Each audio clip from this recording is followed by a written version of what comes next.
Cà phê anh Tru đây. Đang đi du lịch. Cà phê anh Tru đây mọi người. Dạ.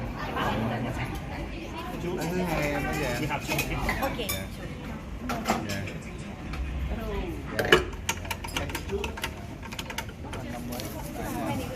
50 baht đây mọi người.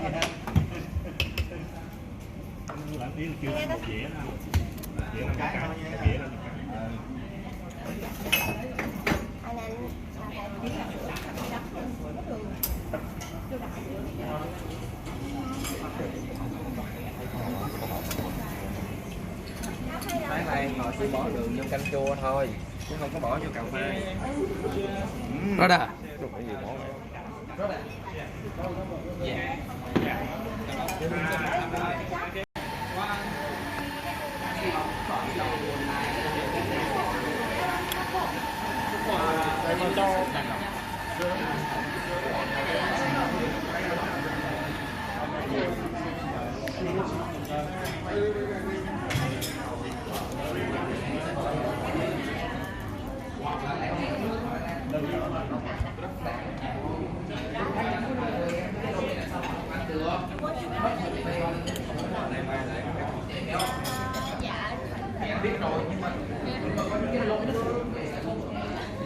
For Web 2, right? Web 2 is something like Facebook, YouTube.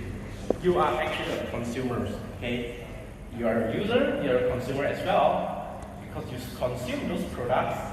The advertiser, they sell the products to you, and then before they sell the product to you, of course, they will need to put an advertisement and entice you to buy those products, right? But once we move to Web 3, you are not a consumers anymore. I think I saw a typo. It's actually prosumers. What is prosumers, right? Prosumers means you produce and you consume at the same time. Okay, that's the concept of Web 3. Okay, so during the internet era, right? We're talking about like the last 20 years, right? I think we have seen a lot of billionaires minted from the internet companies. I think most of you know Mark Zuckerberg, right? Google's co-founder, right? They all make like 100 over billions each of them, right? But you as a user, you are actually contributing a lot of data to them, but you get very less, okay? Then there's a movement to revolutionize the whole thing into Web 3, right? So basically, slide on my. So basically, Web 3, right? This will be a digital inclusion. This will be actually a digital economic transformation. The digital inclusion to include every user, because the data is actually belongs to you, and also sharing economy. And you can see that in recent years, there's a lot of platforms like ride-hailing platforms like Uber, Grab, Airbnb, where everyone are sharing the economy together, right? And then we call it the Internet of Other People.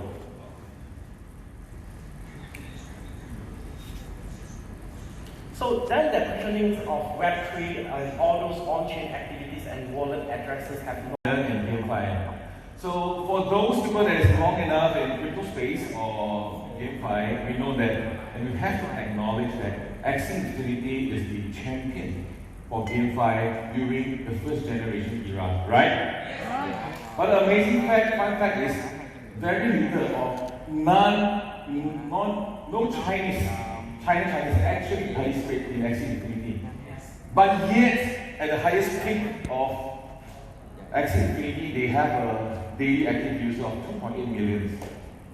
So originally, if you look at the video there, I was traveling many different countries.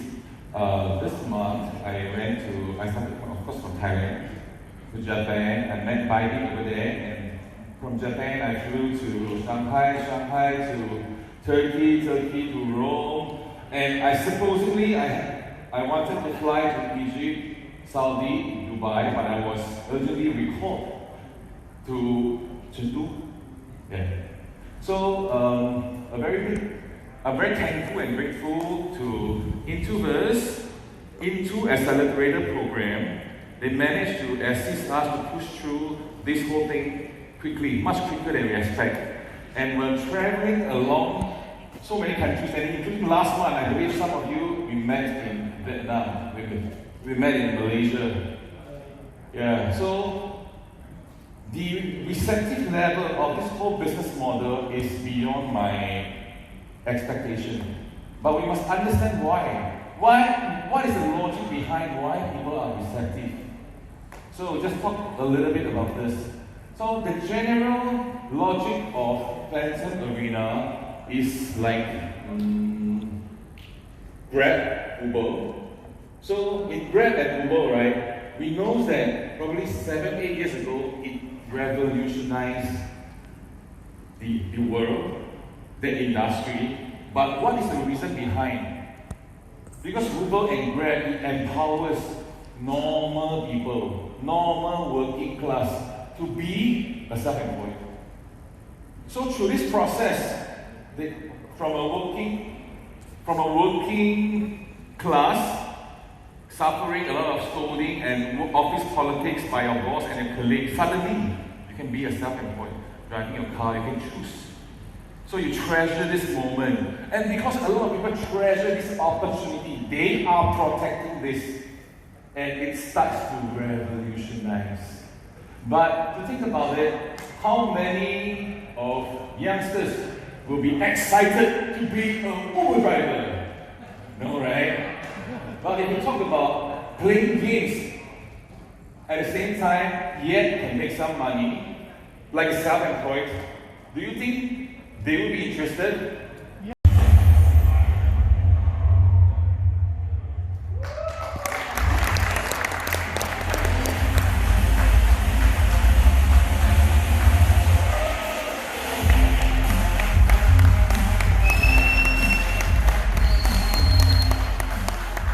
Good afternoon, everyone. Had a good lunch? Enough food? Too much to fall asleep later? I hope you won't fall asleep because we have many things lined up, a lot of information lined up to keep you excited. Right? So now I come to this segment to let you understand more about TGG. Right? I have a huge community now already with me, but it's not enough. I want a bigger community globally, maybe to the moon, to the outer space. Alright? But to let this happen, we need to let the whole world know what is TGG. Right? So I take this opportunity right now to give you a brief presentation on what is TGG all about and what and who we are that make us so wonderful. Right? So, title game view.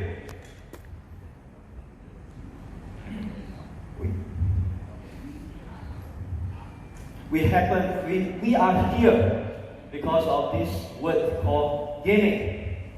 Right? What is gaming? Do you all like to play games? Yes. Everyone loves games. But I also have people who always come to me and tell me, oh, you are in the gaming industry, but I don't play games. Have you met with people like this in such a response? Well, how will I answer to that? Alright? They thought they are not in games, but they are wrong. Okay? So let me go through with you. Right? What is actually gaming? Right? Gaming in my context is where the young explores their imagination. We started to learn about life when we were a kid through playing games. Right? And for the adults, where they will go into a virtual world to indulge in own comfort, right, and confidence. And for the elders, when they play games, to create a lot of memories, nostalgic memories, and feeling. Right? That is the basic about gaming. Is to forge a lot of emotion, to forge a lot of feelings. For us being human. Right?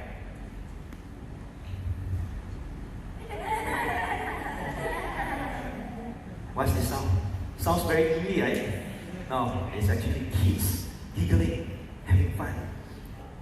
Do they sound happy? this? Do you feel the sudden urge of happiness in you? Yeah, like I mentioned just now, when we are young, right? When we are young, pure happiness comes from where? When we were on the playground with a group of friends, having fun. Right? When your parents ask you, oh, it's time to go back, do you feel sad? Yeah, everybody has childhood. And our most memorable childhood always happens on the playground with a group of friends when we are playing our games. So we already started getting engaged with games when we are young. Right?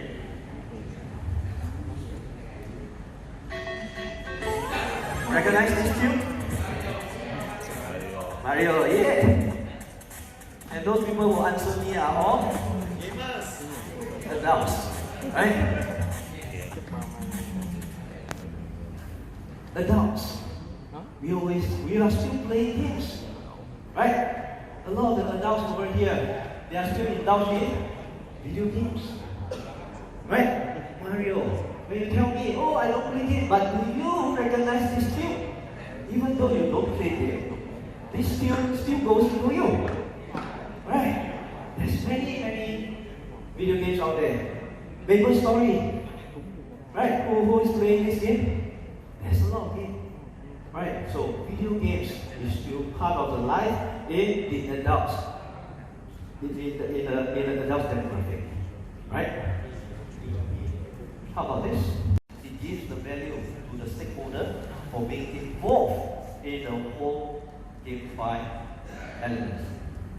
And some of the traits about GameFi is it is blockchain, and that's why from the blockchain, the decentralized environment, all the stakeholders can have certain ownership to the assets that they can acquire from the game itself. And GameFi is a very good showcase for this thing called the play to earn model. Remember this morning, right? Raymond from Introverse, he talked about, right, check to earn, which many of you have already been enjoying. Now we will put in the new element called the play to earn into the Introverse space for all the available Introverse members to enjoy another revenue stream. Do you want that? Yes. Yeah? Okay, look at this. 3, 2, 1, smile. Yay. มีวิดีโอไหมคะด้านหลังโอเค